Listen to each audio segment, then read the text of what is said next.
Break news చూస్తున్నాం. Anantapuram Congress party విస్తృత స్థాయి సమావేశం రసాభాసగా మారింది. పిసిసి చీఫ్ వైఎస్ షర్మిల సమక్షంలోనే కార్యకర్తలు గొడవపడ్డారు. డిసిసి అధ్యక్షులు మధుసూదన్ రెడ్డి నియోజకవర్గ ఇన్ఛార్జీల మధ్య సమన్వయం లేదంటూ నినాదాలు చేశారు. అదే సమయంలో తనకు వేదికపై కుర్చీ ఇవ్వలేదంటూ గుంతకల్ నియోజకవర్గం ఇన్ఛార్జి కావలి ప్రభాకర్ కింద కూర్చొని నిరసన తెలిపినటువంటి బ్రేకింగ్ న్యూస్ చూస్తున్నాం.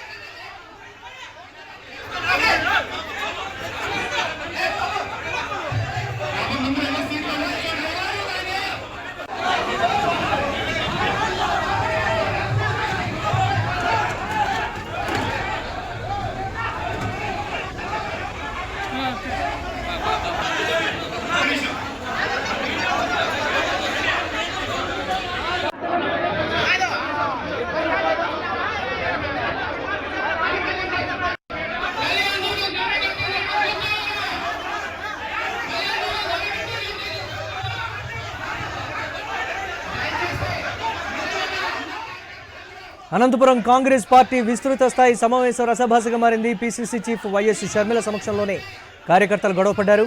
డిసిసి అధ్యక్షులు మధుసూదన్ రెడ్డి నియోజకవర్గ ఇన్ఛార్జీల మధ్య సమన్వయం లేదంటూ నినాదాలు చేశారు. అదే సమయంలో తనకు వేదికపై కుర్చీ ఇవ్వలేదంటూ గుంతకల్ నియోజకవర్గం ఇన్ఛార్జి కావలి ప్రభాకర్ కింద కూర్చొని నిరసన తెలిపారు. దీనిపై మరిన్ని అప్డేట్స్ మా కరెస్పాండెంట్ రామాంజనేయులు అందిస్తారు. రామాంజనేయులు, కాంగ్రెస్ నేతలు ఏం చెప్తున్నారు? రసభాసకు సంబంధించినటువంటి అప్డేట్స్ ఏంటి? మురళి, అనంతపురం ఉమ్మడి జిల్లాలో పిసిసి అధ్యక్షురాలు షర్మిల ఈ 2 రోజుల పాటు పర్యటిస్తున్నారు. నిన్న పుట్టపర్తి జిల్లాలో ఆమె పర్యటన ముగించుకొని ఇవాళ అనంతపురం జిల్లాలో కాంగ్రెస్ కార్యకర్తల విస్తృత సమావేశానికి హాజరయ్యారు.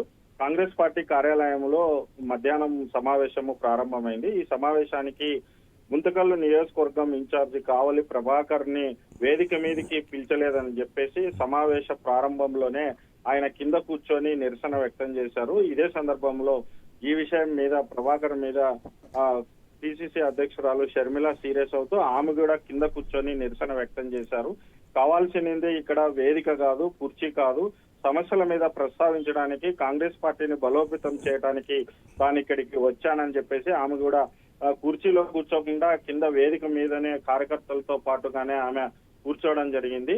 తర్వాత మళ్ళీ నాయకులందరూ కూడా ఆమెని రిక్వెస్ట్ చేయడంతో మళ్ళీ తిరిగి వేదిక మీదకి వెళ్ళి ఆ సందర్భంలో సమావేశాన్ని ప్రారంభించారు. అదే సందర్భంలోనే అక్కడ డిసిసి అధ్యక్షులు మధుసూదన్ కు కార్యకర్తలతోనూ లేకపోతే నియోజకవర్గ సమన్వయకర్తలతోనూ సమన్వయం లేదని చెప్పేసి కొంతమంది గొడవ దిగారు.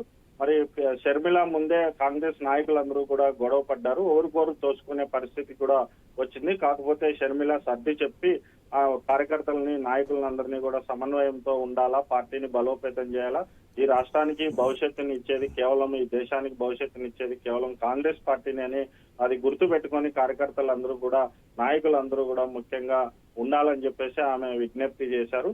మరి కాసేపటికే సమావేశం ముగించుకొని ఆమె మీడియాతో కూడా మాట్లాడుకోకుండా సమావేశం నుంచి వెళ్ళిపోయారు. మరి right, thanks for updates Ramanjaneyulu.